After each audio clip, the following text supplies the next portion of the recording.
தேஜ். இன்னைக்கு நம்ம பார்க்க போகிறது இன்னொரு ஹாரரான ஸ்டோரி தான்.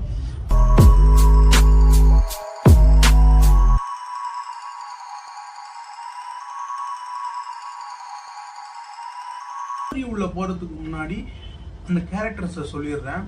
11th படிக்கிற பொண்ணு, அம்மா, அப்பா, இந்த 3 பேர் தான் இந்த மொத்த ஸ்டோரியுமே. இங்கே வேலை ஷிஃப்ட் ஆகிடுச்சு. ஸோ அதனால் இங்கே வராங்க. ஸ்கூல் பக்கத்துலேயும் அவருக்கு ஆஃபீஸ்க்கு போகிறதுக்கு பக்கமாக இருக்கிற இடமா பார்த்து ஒரு வீடு தேடி அவங்க அப்பா வந்து பார்த்து கொடுக்குறாரு. வீட்டை பார்க்க 3 பேர் போகிறாங்க. இந்த வீடு நல்லா இருக்குது, இவங்களுக்கு பிடிச்சிருக்கு. அப்படியே அந்த வீட்டுக்கு பின்னாடி வந்து ஒரு அவாண்டட் ஹவுஸ் ஒன்று வந்த அன்னைக்கு பொண்ணுக்கு தனி ரூமு மேலே, அவங்க அம்மா அப்பா கீழே வந்து மாஸ்டர் பெட்ரூமு, சின்ன ஒரு பெட்ரூம் இருக்குது. அங்கே வந்து பொண்ணு வந்து அங்கே ஸ்டே பண்ணிக்கிறாங்க. வந்த முதல் நாள் ராத்திரி